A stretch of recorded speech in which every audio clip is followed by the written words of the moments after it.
Hello বন্ধুরা, পিউস recipe চ্যানেলে তোমাদের সকলকে অনেক অনেক স্বাগত জানিয়ে আজকেও একটা দারুণ রেসিপি তোমাদের শেয়ার করব। সেটা হচ্ছে লাউ দিয়ে বানিয়েছি কোপ্তা কারি, যেটা খেতে ভীষণ সুস্বাদু। তো চলো লাউয়ের কোপ্তা কিভাবে তৈরি করতে হয় বন্ধুরা একবার দেখিয়ে দিই। লাউটা দুদিন ধরে ফ্রিজে ছিল, যার জন্য একটু দেখতেই পাচ্ছ তোমরা, মানে দানাগুলো একটু বড় হয়ে গেছে। তো লাউটাকে ভালো মতো আমি কেটে গ্রেটার দিয়ে এভাবে গ্রেট করে নিয়েছি।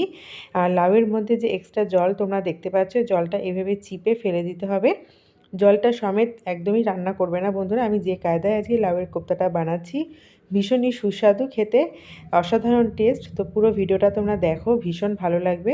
এইভাবে বীজটা আর লাউয়ের যে জলটা রয়েছে এক্সট্রা সেটা ফেলে দিতে হবে।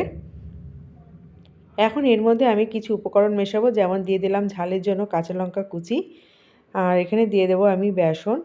তবে বেসনটা আমি এখানে 2 থেকে 3 চামচ মতো দিয়েছি। যদি মনে হয় যে বেসনটা আরেকটু লাগবে, যেহেতু লাউটা তো একটু জল ভাবটা থাকে, তাহলে এর মধ্যে আরও 2 থেকে 2 চামচ মতো বেসন তোমরা পরেও অ্যাড করতে পারো। এখন এর মধ্যে পরিমাণ মতো হলুদ গুঁড়ো দিয়ে দেবো, লবণ দিয়ে দেবো। আর লবণটা আমি কিন্তু সবার শেষে দেবো, কারণ লবণ দিলে কিন্তু লাউ থেকে আবার জলটা বার হতে থাকে, তাই লবণটা কিন্তু অবশ্যই আমি শেষে ব্যবহার করব। আর এখানে একটু ফ্লেভারের জন্য দিয়েছি জোয়ান। তবে জোয়ানটা যাদের পছন্দ না, যারা ভালোবাসো না, তো দরকার নেই, জোয়ানটা স্কিপ করেও যেতে পারো। আর একটু ধনেপাতা কুচি আমি ছড়িয়ে দিয়েছি। আর লবণটা কিন্তু এখনও আমি দিইনি। সমস্ত কিছু দিয়ে লাউটাকে ভালো মতো মেখে নিচ্ছি। ওদিকে কিন্তু আমি একটা ফ্রাইং প্যান গ্যাসে অলরেডি বসিয়ে রেখেছি। লাউয়ের কোপ্তা নিরামিষের দিনে অবশ্যই তোমরা বানিয়ে খাবে। একঘেয়েমি লাউ ঘন্ট, লাউ চচ্চড়ি বা লাউয়ের শুক্তো যাই হোক না কেন, খেতে ভালো লাগে না। তাই লাউ দিয়ে নতুন একটা রেসিপি অবশ্যই তোমরা ট্রাই করে দেখবে, আর খেতে এটা ভীষণ মজার নিরামিষের দিনে। আর করতে কিন্তু খুব একটা পরিশ্রম হয় না, যে লাউটা গ্রেট করতে একটু সময় লাগে, ব্যাস, তারপরে কিন্তু আর কোনো পরিশ্রমই নেই। আর স্বাদ মতো লবণটা দেখো সবার শেষে আমি অ্যাড করে দিলাম। আর লবণটা দেওয়ার পর ভালো মতো আবার মেখে নিচ্ছি।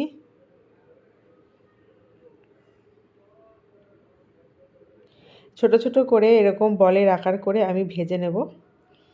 এদিকে আমি একটা ফ্রাইং প্যান অলরেডি আগে থেকে বসিয়ে তেলটা গরম করে নিয়েছি।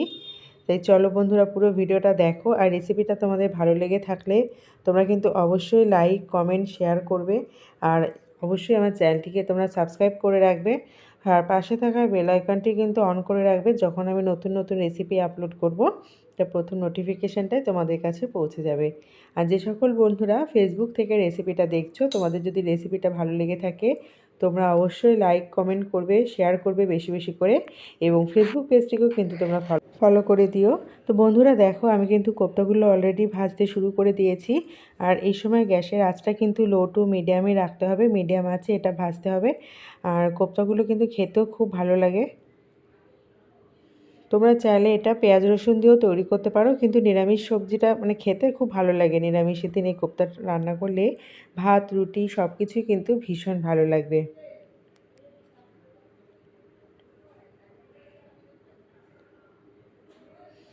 তো বন্ধুরা দেখো কত সুন্দরভাবে এটা ভাজা হয়ে যাচ্ছে, আর এক ফোঁটাও কিন্তু ভাঙেনি কোপ্তাগুলো।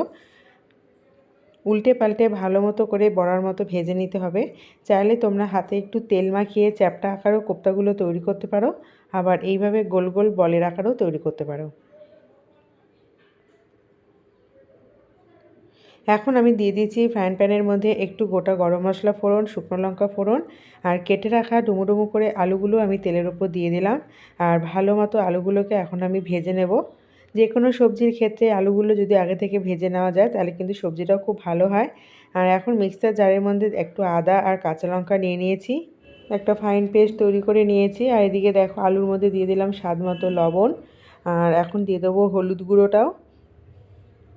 লবণ হলুদ গুঁড়োটাকে দিয়ে ভালো মতো আলুটাকে আমি ভেজে নেব।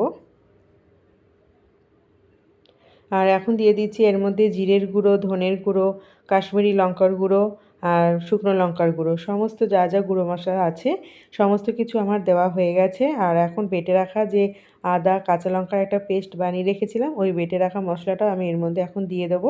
আর মিক্সার বাটিটা ধুয়ে সামান্য একটু জল দিয়ে ভালো মতো আমি কষিয়ে নেব আলুটাকে।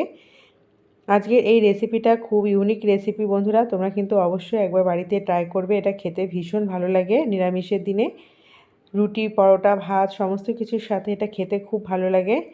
দেখো বন্ধুরা কত সুন্দরভাবে একটা কালার চলে এসেছে। এখন আমি 2 বাটি জল এর মধ্যে দিয়ে দিচ্ছি। ভালো মতো আলুটাকে এখন আমি আগে থেকেই সিদ্ধ করে নেব।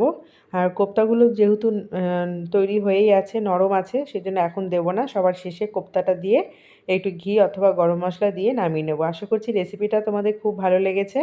আজকের মতো এই পর্যন্ত। চলে আসবো নতুন একটা রেসিপি নিয়ে। টাটা।